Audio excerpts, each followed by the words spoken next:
Let's get it. Yo, what is up, fam? What is popping? What's good, TikTok, IG? Let's get it. As you guys are tuning in, let me know how your day is going in the comments. As always, you know the vibes. Best day ever. What's popping? Let's go. Facebook, LinkedIn, YouTube. How the hell are you guys doing? How the hell are we doing today?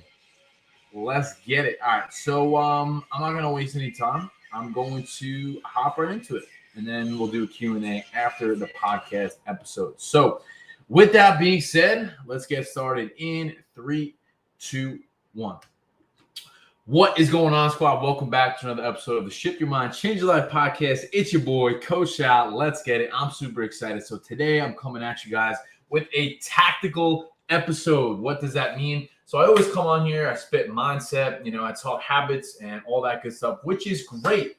But I do want to provide a little bit of some tactical information. So with that being said, in today's episode, I'm going to be breaking down a couple different things that I see a lot as a coach. Okay, so a couple different questions here.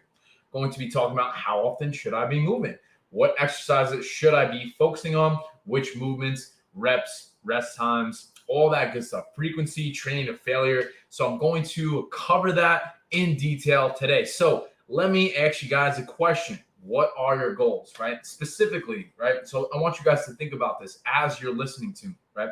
What are your goals? What are you looking to achieve, right? And then from there, we could reverse engineer that for a second and say, okay, well, how often do I need to be moving then as a result? Now, ideally, this is what I recommend for my clients is movement 4-5 days a week. That is most optimal in my opinion, but I do understand that everyone's schedule is different. Now, if you are a busy professional, someone who works in an office setting 9 to 5, 40, 50 hours a week, that may be difficult, right? We understand that. So then maybe it's scaling back and saying, okay, well then maybe I need to do 3-4 days a week. So then, okay, well, then what do I need to do in those 3 days to make it the most efficient possible? So then maybe that's a more full body split as opposed to someone else who has some more time and can get to the gym more frequently. Then they could have a different split, maybe a push-pull leg split. And maybe if you're not advanced and you're like, Sal, what the hell? What are you saying? Okay, well, let's break this down. Full bodies, these type of programs, these type of splits are focusing on working each part of your body every single day in smaller amounts. Okay, so it would be a chest, back, leg movement, maybe some arms, and you're just kind of sprinkling that amount of volume throughout the week as opposed to maybe dismantling a certain body part on just one day of the week. So listen, here's the thing. There's all different ways and styles of training. There's CrossFit. There's obviously athletic type training, bodybuilding, which is now what I've transitioned into. There's lifestyle, there's yoga, there's all kinds of ways to make it work. There's at-home training, there's P90X, spin. There really is so many ways to make it happen. So that's why I don't really like the whole excuses thing of, I don't really have time, this, and that. Well, here's the thing that I really want to stress. As always, we all have the same 24 hours, right? So it's understanding, hey, what do I need to do to get closer to my goals? Continuously asking yourself that question. Well, how many exercises should you be doing? Okay, let's stay on track here because I'm kind of getting a little off topic. Now, how many exercises? Okay, well, ideally, I think your workout shouldn't be taking you more than like 45 minutes to an hour tops. You can get a great workout in 40 minutes to an hour. So how many movements should that consist of? I'd say roughly around 4 or 5 movements per day. I think if you're doing, 3-4 working sets, let's say argument's sake, 8 to 12 reps in those sets, right? So then argument's sake, that should take you about 40 minutes to an hour with those 4 or 5, maybe tops 6 movements. I don't really think you should be doing more than 6 exercises in a given workout. From there, you could almost be burning the candle at both ends and hindering your recovery process, which is going to take away from the following session. So it's important to understand, well, hey, we should be moving your body consistently every day in some capacity, whether that's yoga, stretching, just getting steps in. That counts. Like going for a walk with family members is so slept on, and I have that in place with some of my clients as well. Just going for a walk for 30 minutes after meals can do so many things, especially if you're in a warmer area where you can get some sunlight and you get some vitamin D exposure as well. It's going to help regulate so many different hormones in your body. and also help aid with your digestion and your sleeping patterns as well. So like I said, this is more of a tactical live stream, tactical podcast episode here today because I always feel like I'm spitting mindset. So I wanted to give a little bit more information in that regard. Now, as far as different sets and reps, again, it's going to depend on the person and their goals. So if you're trying to build strength, I do think it's better to go heavier at a lower rep range. And then if you're trying to stimulate muscle hypertrophy, time under tension, and actually grow and sculpt muscle tissue, I do think it's more emphasis on the actual time of stress plus put on the muscle as opposed to a fixated rep range. Again, it's going to vary person to person and how they respond to that, which is why I don't really like covering it like this. Does that make sense? Are you guys getting value so far? That's why I don't really like getting too tactical on the streams because it really does get a little tricky as far as getting more intricate details, or I should say, it's a little bit more challenging to give general advice on such a broad topic, if that makes sense. Because it is like everyone's fucking different, man. Everyone responds differently to different things. So it really. And my boy Tyler comes on here. Schmitty Bop. You're funny, bro. You're funny. Let's scroll on TikTok really quick. Let's see what these comments say. Hey, from Miami. What is up, Alex? Albert, my guy, what is good? So we're just taking a quick break, intermission as I scroll through these comments. Hello, Maureen from Iowa. How are you? Let's go. Appreciate you guys. All right, so I want to keep this rolling here. I want to finish this up, okay? So we're talking about, well, how many reps should I be doing, right? How long should my rest times be? These are great questions to have. And again, it's really understanding what you are trying to accomplish. So again, I do think in order to really stimulate muscle growth, weight loss, it's important that we focus on time under tension. Now, we often put such an emphasis on a certain rep range, but the tempo of those reps really does make a difference. And that's why I like to focus on time under tension. So what is time under tension, right? It's the amount of given stress that is put on that muscle in a certain time frame. So like argument's sake, let's say you're going to do 8 to 10 reps, right? But let's say you're going at this tempo really fast. Is that going to take you a minute?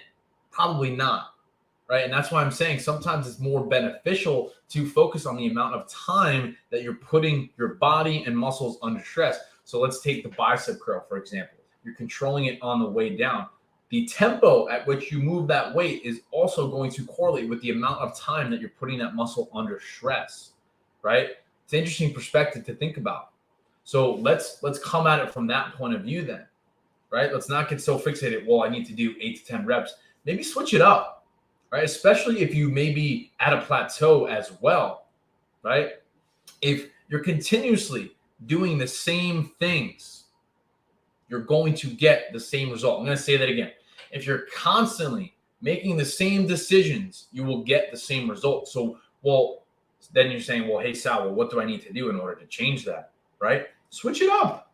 Switch it up. You could even do the same exercises with a different tempo, and that's going to send some new stimulus to your body. And then in combination with that as well, maybe you switch up the rest times, right? Maybe you switch up the frequency, the volume, the amount that you're training, the amount that you're lifting, supersets, drop sets. There's a million different ways. This is why I love training. This is why I love coaching, because every single person responds differently to different things. It's fucking remarkable, honestly. I really do think it's like the coolest shit ever. Okay, so to answer the question, it is not a one-size-fits-all. How often should you be training depends on your goals, your experience level. Like for argument's sake, if you're just starting out, realistically, it probably isn't beneficial for you to go in there and just start hammering 6 days a week. That's a slow, incremental game and a process that does take time. And again, you have to find something that is sustainable for you, that works for you and your schedule, which is why it's important to understand that you need to try different things. Because, guys, I used to be the guy in the gym who would just do the same movements, the same day, same order, and not change anything. This shit matters. If you're doing the same exercises with the same weight, rep ranges, rest times on the same days, you're going to look the fucking same. You're going to look the same. So what do you need to do? You need to either change up the days that you are training. Switch up the movements, okay? Increase the weight, increase the reps, maybe lower rest times, maybe incorporate some supersets, drop sets, right? There's a fucking million ways. Ask questions. That's another thing as well. If you don't know something, ask. If you don't know, ask. The surest way to remain complacent, not only in fitness, but business, life, just in general, no matter who you are or what it is that you do, the surest way to stay complacent is to not ask questions and pretend like you know it all, right? Like, that's the thing. Like, admit that you don't know it all. Say, hey, I need some help. This is not working for me. I don't know what's going on. I don't know what's wrong. Because if you don't, you're just going to continuously spin your wheels, right? So as we wrap up, I wanted to touch on this one last point. Should you be training to failure? That's a great question. Again, depending on your goals. I do think it's important to push your body occasionally, but at the same time, you shouldn't be training to failure every day, every set, because that's going to, again, hinder your recovery and hinder your next session. So maybe ideally, I would recommend training to failure a couple times a week, maybe on the top set of a compound exercise. For example, if you were squatting once a week, maybe on the fourth set of that squat, you go to failure just maybe once or twice a week. You know, like, really, I wouldn't even say twice a week with the same movement. I would say maybe once a week, one top set for each movement. Okay, and play around with it. Take notes of it. Track your weights used, track your reps. That's why I really believe in the apps and the platforms that we use, because it's a great tool to utilize all of that. So with that being said, we're going to wrap it up here. Hope you guys got some value. I appreciate y'all. As always, peace, love, and protein. Have the best day of your entire lives, and we'll see you guys in the next one. That's it. That's all. That's all we got. Another one in the books, baby. Let's get it. Little tactical episode. Let's do it. All right. I'm going to scroll through really quick, see if we got any questions that I might have missed. Albert, appreciate you tuning in, my brother. Zach, what's going on? Rob, how you doing? Let's get it. Shoulder pain. What exactly do you need help with as far as shoulder pain? Let me know. Marine, how you doing? Hey, from Miami, Iowa. Let's get it. One question, what's good? If it's vulgar, I'm not going to answer it. Because TikTok is just ruthless.